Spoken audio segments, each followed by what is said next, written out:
नेपालका विभिन्न नदीहरूको उद्गम स्थलबाट म तपाईहरुलाई सुरु गराउँछु। अब धेरै नदीहरूको छन्, धेरै नदीहरूको उद्गम स्थल सम्झिन निकै गाह्रो छ।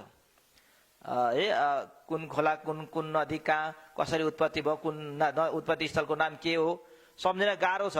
मैले चाहिँ आज केही नदीहरू लिएर आएको छु जुन चाहिँ मुख्य भनौं न महत्त्वपूर्ण नदीहरू जसको उद्गम स्थलको बारेमा लिएर आएको छु।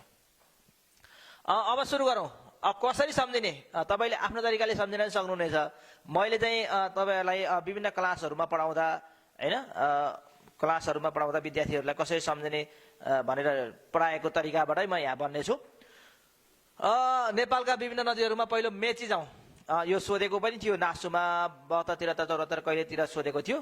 अब मेचीतिर गएर लाली लगाउनु पर्दो रहेछ, त्यो सम्झिनुस्। मेचीका मान्छेतिर हैन पहिला अञ्चल थियो, मेची अञ्चल, मेचीका तिरका मान्छेहरू धेरै लाली लगाउँदो रहेछन्, त्यसै सम्झिनुस् लाली खर्क। मेचीको उद्गम स्थलको नाम लाली खर्क। अब तिब्बतमा उत्पत्ति स्थल भएका नदीहरू अत सुता कत्री भनेको छ। अत सुता कत्री हैन, कत्री नानी सुती भनेर सम्झिनु न, अत सुता कत्री। अब तिब्बतमा अरुण, तमोर, सुनकोशी, तामाकोशी, कर्णाली र त्रिशुली यो तिब्बतबाट प्रभावित भएर आएका नदीहरू। पुनः एकपटकमा सम्झाएँ, अत सुता कत्री। तिब्बतमा उद्गम स्थल भएका नदीहरू कुन कुन हुन् भनेर सोध्ने गर्दछ। अरुण, तमोर, सुनकोशी, तामाकोशी, कर्णाली र त्रिशुली गरेर यति नदीहरू तिब्बतमा उद्गम स्थल भएका नदीहरू। अब दुधकोशीको उद्गम स्थल दुधको दुधमै हो। दुधकोशीको दुध कुण्ड, यसमा तपाईलाई गाह्रो छैन। दुधकोशीको दुध कुण्डै सम्झिनुहोस्, त्यो पनि सजिलो भयो। अर्को आयो इन्द्रावतीको जुगल। यो जुगा, इन्द्रको जुगा भनेर सम्झिनुहोस्। इन्द्रको जुगा भनेर सम्झिनु भने इन्द्रको जुगा जुगा भनेर सम्झिनु भने इन्द्रावतीको जुगल हिमाल। इन्द्रको जुगा, हामीलाई त त्यहाँ अप्सन दिया हुन्छ, अप्सन दिएपछि त इन्द्रको जुगल हिमाल लगाउनु होला। बुढी गण्डकीको गणेश, बुढी गण्डकी नदीको उद्गम स्थल गणेश हिमाल। अब यसलाई सम्झिन गणेशकी बुढी भनेर सम्झिनुहोस् है, कति रमाइलो छ। गणेशकी बुढी भनेर सम्झिनुहोस्, बुढी गण्डकी उद्गम स्थल गणेश। अब कसको रोल आयो भनेर सम्झिनुहोस्, रोल चाहिँ लिखाको आयो। लिखोको चाहिँ रोल आयो भनेको रोलवालिङ भनेको हिम श्रृङ्खला हो। यो गौरीशङ्कर हिमाल रोलवालिङ हिम श्रृङ्खला अन्तर्गत पर्दछ। गौरीशङ्कर हिमाल तपाईँलाई थाहा छँदैछ होइन, नेपालको प्रमाणिक समय तोकिएको हिमाल। त्यही लिखु नदी रोलवालिङ हिम श्रृङ्खलाबाट उत्पत्ति भएको छ है। कसको रोल आयो? लिखाको रोल आयो। अब दाम, सबैलाई चाहिने चिज दाम हो है। दाम, दामोदर है। दामोदर भन्ने हिमालबाट कुन नदी उत्पत्ति भएको छ? मर्साङ्गी, दाम भनेर सम्झिनुहोस् है। अब बाबा, यो त बाबाको सम्झिहाल्नु छ, झन् सजिलो छ। बाबा भनेर सम्झिनु भयो। बागमतीको बागद्वार है, बाबा। अब ठुलो भेरी हेर्नुहोस् है।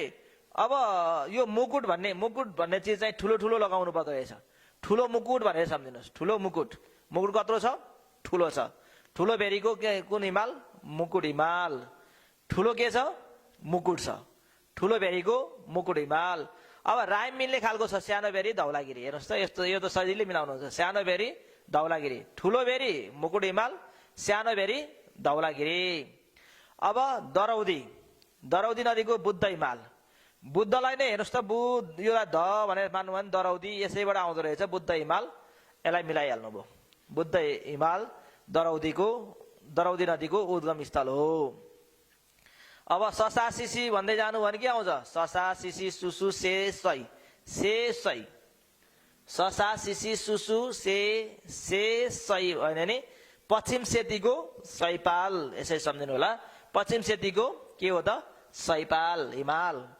त्यसपछि विष्णुमती। विष्णु त तीर्थ, विष्णु भन्ने बित्तिकै भगवान हुन्। भगवान थिम गएपछि के हुन्छ? तीर्थ हुन्छ। तीर्थ व्रतको लागि भगवानको नाम लिन्छौँ हामी।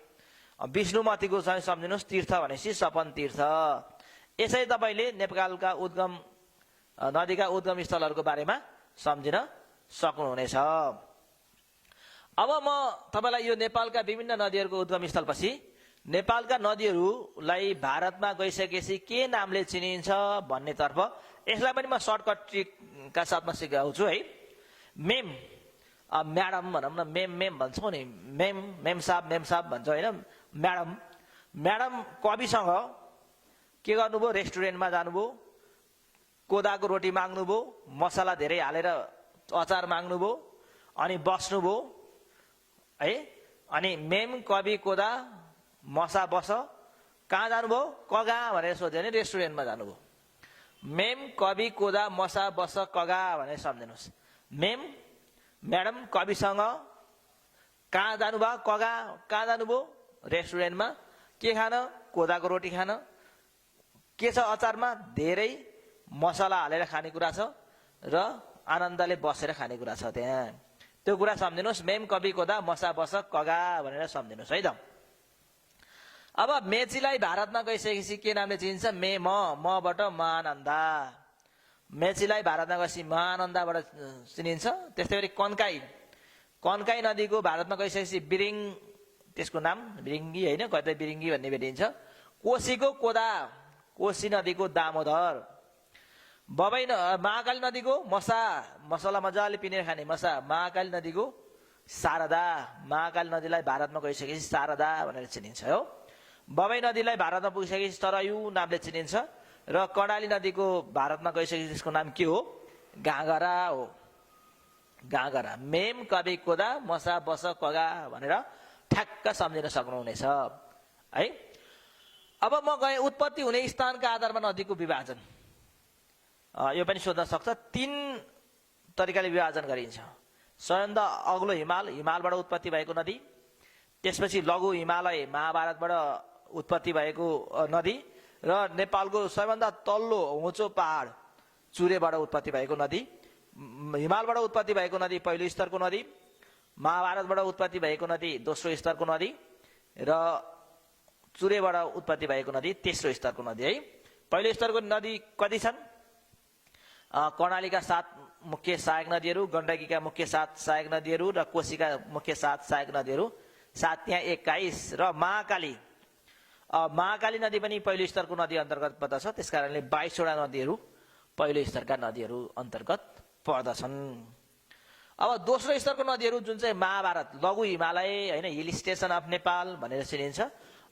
पहाडको सबैभन्दा माथिल्लो भाग, हिमालको तल्लो भाग होइन, पहाडको सबैभन्दा माथिल्लो भाग भनौँ न, लघु हिमालयको रूपमा रहेको महाभारतबाट उत्पत्ति भएका स्थलका के अरे भारतबाट उत्पत्ति भएका नदीहरूलाई हामी के भन्छौँ, दोस्रो स्तरका नदीहरू भन्छौँ। मेची, कन्काई, त्रियुगा, बागमती जस्ता नदीहरू, बाणगङ्गा लगायतका यी विभिन्न नदीहरू छन्। यो चाहिँ तपाईँले सम्झिहाल्नुहुन्छ। धेरै नदीहरू महाभारतबाट उत्पत्ति भएका नदीहरू छन्। तेस्रो स्तरका नदीहरू चुरे पर्वतबाट उत्पत्ति भएका नदीहरू, जुन चाहिँ खहरे नदीहरू जस्तो बर्सातमा चाहिँ ठुलो भोल्युमका साथ आउने र हिउँदमा सुक्ने खालका नदीहरू जुन छन्, तिनीहरू तेस्रो स्तरका नदी अन्तर्गत पर्दछन्। मैले आज तपाईँलाई सर्टकट ट्रिकको जानकारी गराएँ। कहिलेकाहीँ एउटै नामले दुईतिर बग्ने नदीको नाम के हो भनेर सोध्छ, राप्ती भइहाल्यो है। उद्गम स्तर र विलय स्तरका आधारमा नेपालको सबैभन्दा लामो नदी कुन हो भन्छ, अरुण नदी। नेपालको सबैभन्दा लामो नदी कर्णाली, नेपालको सबैभन्दा गहिरो नदी गण्डकी, नारायणी पनि भनिन्छ चितवन छिरिसकेपछि।